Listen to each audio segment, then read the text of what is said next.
Welcome to the Concordia College Football Show with Coach Terry Horan. I'm your host, Norman Bell. Terry, guys did it again.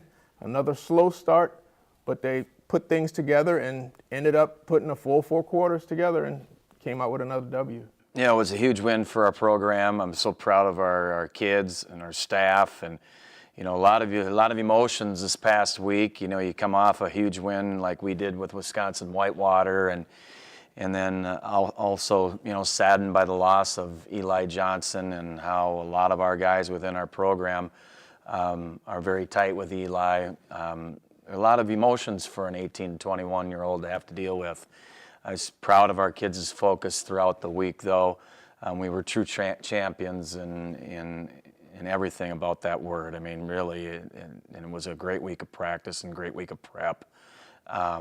You look at that game, slow start offensively, and part of it was, this is the first time we've gone against this defensive coordinator. We really didn't know how he was going to defend us. Now, he was an even front guy. We knew where he was at before, but it took us a little while to kind of get familiar with what kind of adjustments he was making and how he was defending us. I thought our defense was lights out from the opening kickoff. We only had one play that we would love to have back, and that was their long touchdown pass.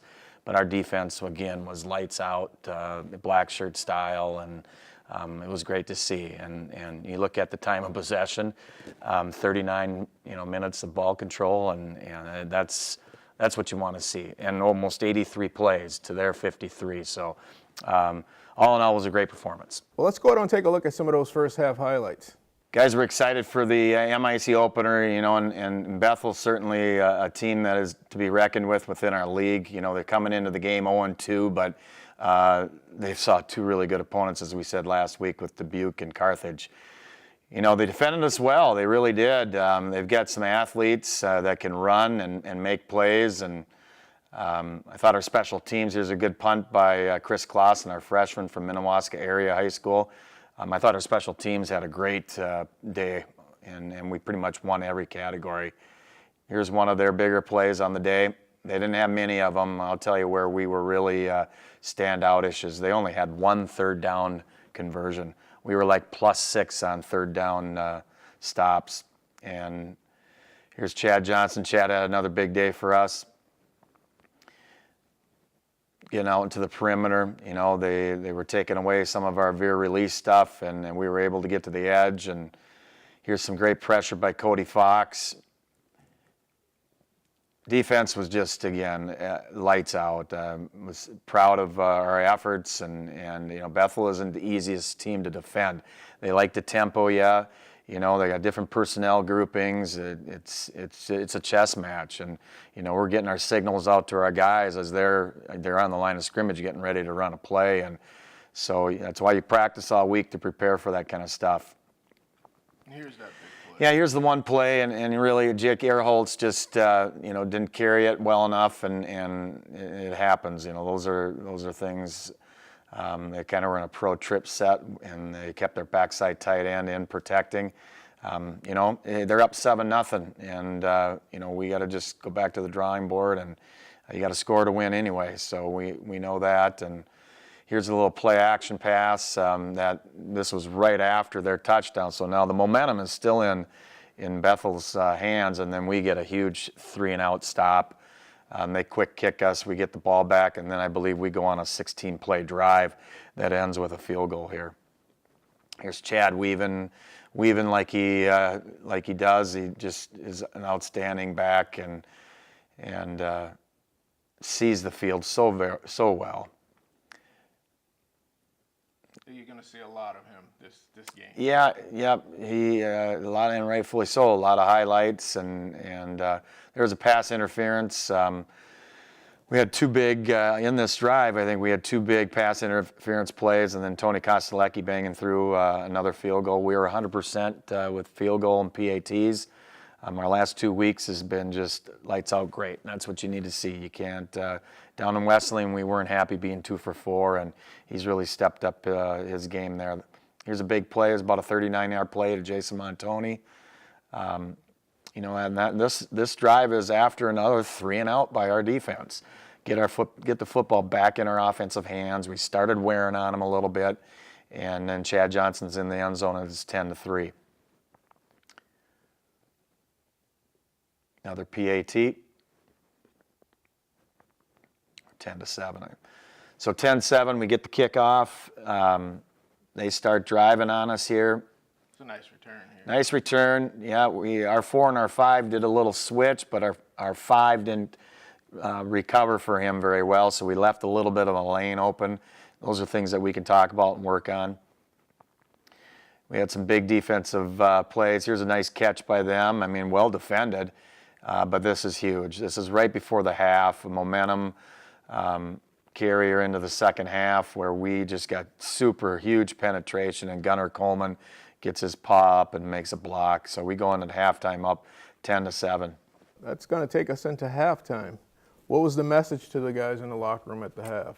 You know, offensively, we just wanted to, first of all, make some adjustments, look at how they were defending us, and then go out and then attacking. There were some things that we felt we could do with them in the second half, and we did that. We did some lead option stuff, some speed option with Chad getting to the perimeter. Defensively, we had a lights-out first half. It was just continuing to keep doing what we're doing, reading our keys, go react, don't think too much, just go play football. Now, when we return, we'll take a look at those second half highlights.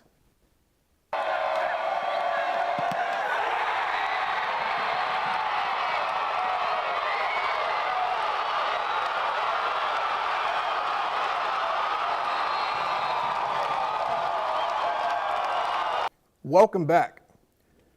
Terry, had an opportunity to talk to the boys at halftime. You come out, that they just seemed like a different team, like they were recharged. Yeah, no question about it. You know, 30 minutes to go, and we say this all the time. We want to finish our football games, and we needed to continue to do what we were doing defensively and make their life miserable and be frustrated, and our kids did that. And offensively, again, we started wearing on them, and you could really see that as the third quarter started progressing. We're going to take a look at some of those highlights here. That's something new there. I like that, how you come out at a halftime with flags. You know what? And it was great to get FM Athletics out here. We had some of our Moorhead teams, and one of them was the Cobbers. So it was great to have those youngsters out watching some football. Great KO coverage. Our guys did a nice job at making that play and finishing it off. And again, our D just so solid against the run. We only gave up 60 yards rushing against Bethel.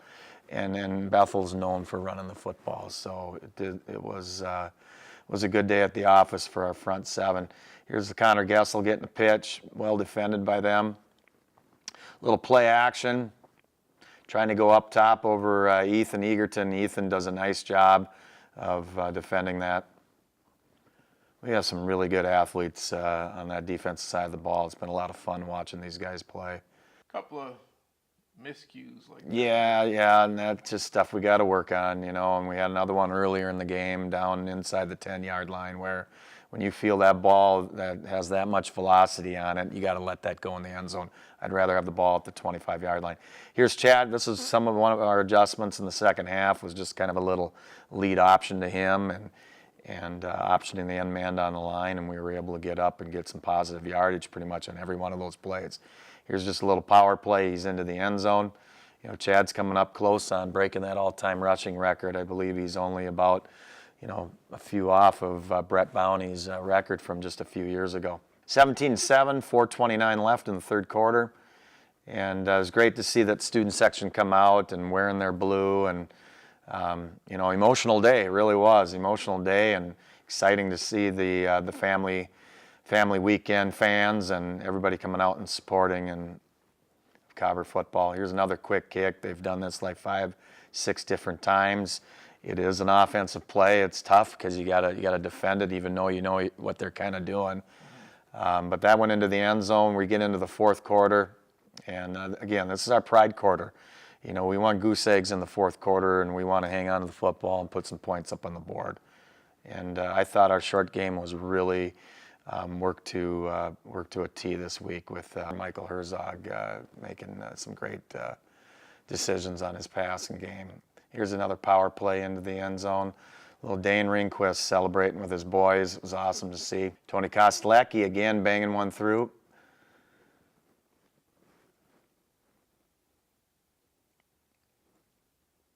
another pass up the side. They had a couple of them, and then Noah Taylor jumps in front to get another pick. Here's another stop by our defense. Anytime they had any momentum starting to kind of shift their way, I thought our guys did a great job of making that next play and finding a way to get our offense back on the field. Well defended. Jason Montoni is just so athletic. He's got great speed. He's a perfect hit man on our punt team. Here's a little running play inside. You got some positive yardage on. You know, we're putting some more pressure on him, some more heat. There's Kirby Seward, and there's Evan Defer coming on. This is kind of, you know, we'll see what happens with that, but he ended up having to leave the game for a targeting penalty, and it's tough. I mean, the quarterback's initiating the contact, and our guy is kind of standing there in an athletic stance. It wasn't like he was throwing his helmet into the Bethel player, but we'll have to wait to see what the NCAA rules on that. Here's an inside trap play with Chad Johnson, about a 50-yard run. Shows his athleticism and his vision. And I just love the perimeter blocking that we're getting downfield. I mean, we always tell our kids, hey, every play could be a scoring play. You just don't know. You got to go out and do your job and do it 100%. You had some new offensive linemen in there at the time also. Yeah, you know, it was great to get Joel King back on the football field. You know, Joe's been out. This was his first game back, so awesome to see that big man out there. He's got great size, and yep, and who does not, I mean, who gets sick of singing your school song? We certainly don't. We love it, and it was a great celebration in the locker room after we met with our student section. Now, you go into a bye week this week. What's practice going to be like? Well, you know what? We've had 3 pretty mental strained weeks and physical strained weeks, and so this week, you know, we're going to practice Tuesday, Wednesday, and Thursday, and we're going to just shorten our periods a little bit. We're going to work a lot of fundamentals. We are, obviously, when we get to our schemes, we are going to have Gustavus. That's our next opponent. So we're looking at film of what Gustavus is doing right now, putting our reports together. But we're going to lighten up our periods. Our kids just we need not a rest week. We still got to be mentally sharp, but we also, you know, we got a long road to hoe here. We got 7 games left in the league. And we need to give lay off on our kids a little bit, and we'll give them Friday, Saturday, Sunday off, and then we'll be back in on Monday. When we return, we'll talk to Captain Dallas Raftevold.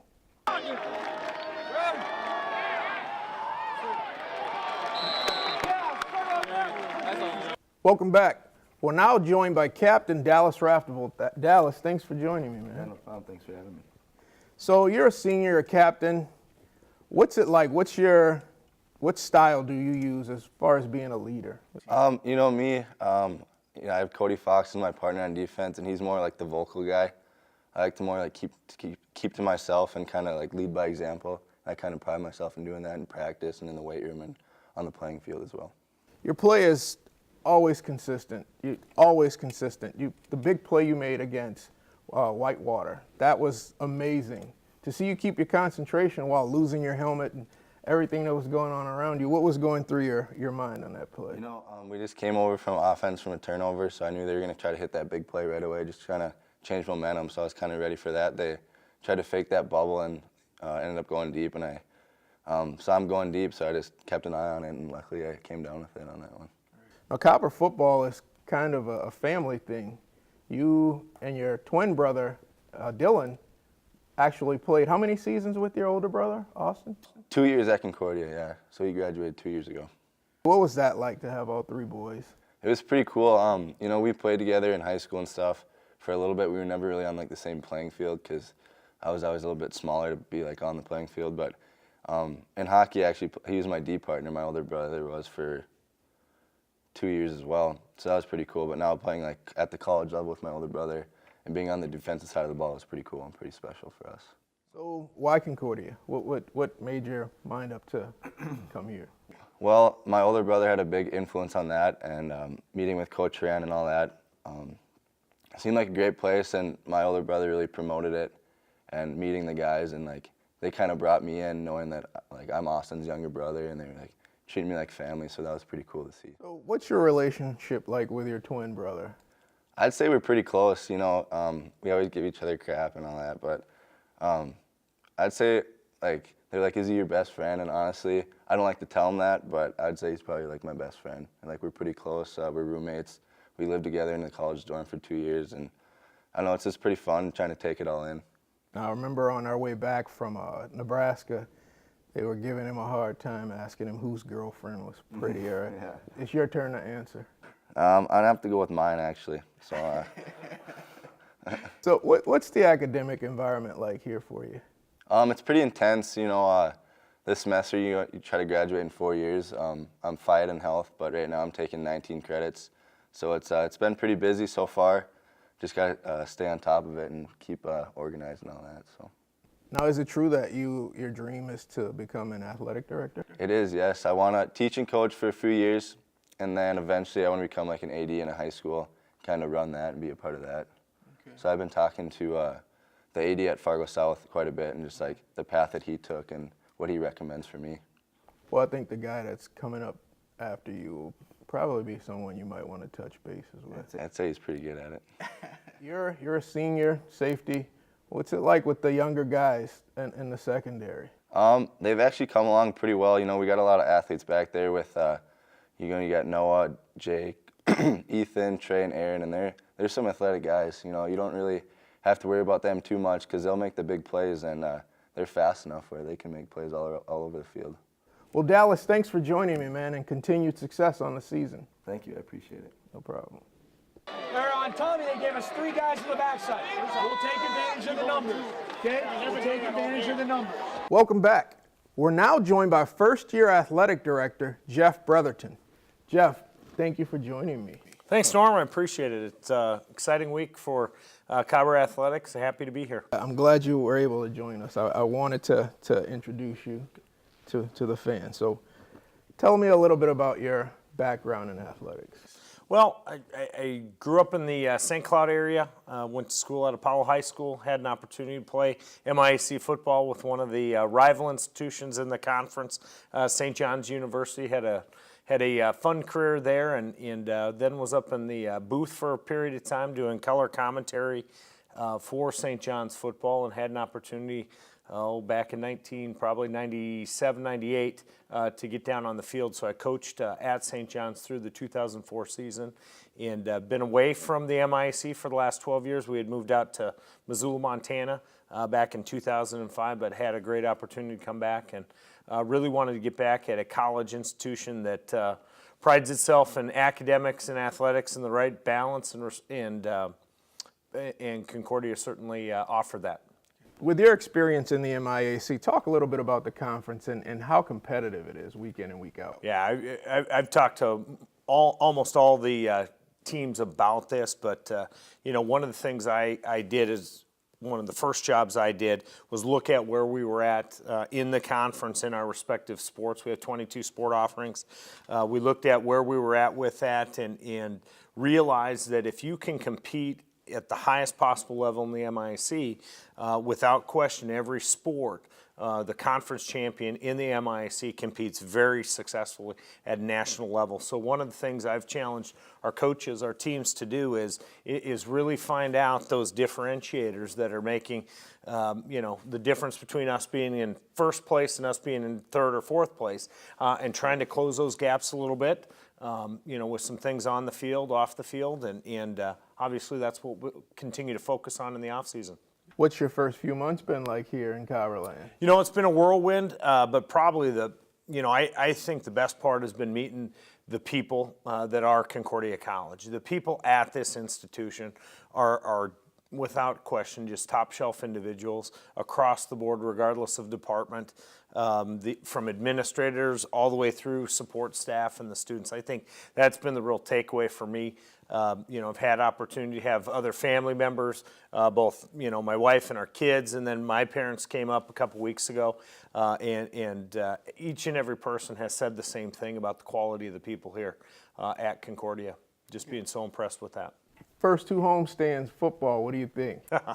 I'm excited. Terry knows this, and I've said this. Quality high quality football is important to me. I think had this opportunity been elsewhere with a football team that wasn't in the position that we're positioned, I might not have been as interested in it. But certainly Terry has been just a stalwart in this conference. Great coach. And I think our program is poised to take that next step to get in the playoffs and then go deep in the playoffs. I think we have a team that has all the characteristics. I've been around several college football teams that over the years have been deep in the playoffs, and I would say this team has those same qualities. Now, you and I, we stand pretty close to each other on the sideline during games, and sometimes you have to kind of get a hold of yourself and back off a little bit. You get in your coach mode, and the refs, oh my goodness. Yeah, and that was, the other day against Bethel, I had a couple players, I put them on watch for me to make sure that I didn't say or do anything. As athletic director, you have to keep it professional, but I get pretty excited when I'm down there on the field, and certainly, from my past experience, both being on the field as a coach, the last several years I've been up in a replay booth up at the University of Montana. I was an official up in the replay booth, so being actually on the field during a college game feels so great to me again. So I'm enjoying those moments. How's your family like in Fargo-Moorhead? Love it. Our kids are doing very, very well. We have a daughter that's a senior in high school over at West Fargo Cheyenne, and she's loving the school system over there. She's taking tons of medical classes because she wants to be a pre-med major, and she's starting to lean this direction, which is awesome to hear. After years and years of hearing another place that will remain nameless that she was going to attend. But looks like that new science facility that we built and just opened up is likely weighing on her a little bit. And then our son John, who's a great athlete, 8th grade. He's a great golfer, but also a very good football player, playing for a great football team over there at West Fargo, Liberty right now, Liberty Middle School for the 8th grade, and they've got a great club. So they're loving it. Thank you for joining me, Jeff. It's been a pleasure. Absolutely. Thanks, Norm. I appreciate it. That's first-year athletic director Jeff Bretherton. Bethel is a team that shouldn't be 0-3 right now. They're a good team, and that's every team in the MIAC. We can't take any week lightly from here on out, and we talked about it before the game. We got to go 8 steps, 1 step at a time, and finish our Bethel step, and now we're looking to the Gustavus step. So 1-0 for the rest of the year, and that's the goal. Welcome back.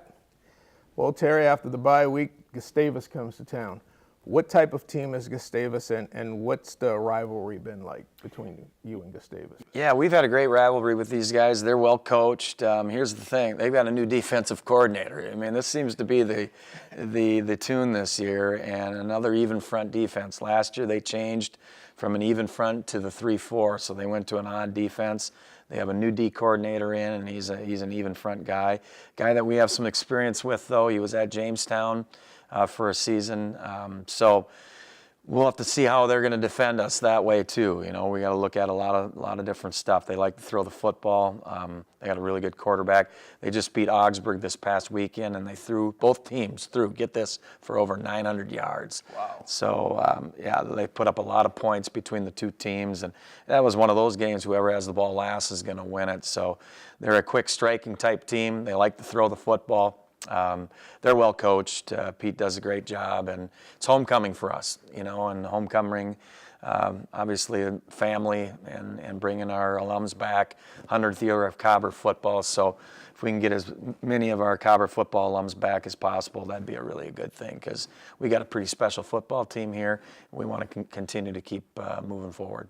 The Cobbers are going to enjoy a bye week and be back to action September 30th when they face Gustavus on homecoming. This has been the Concordia College Football Show with Coach Terry Horan.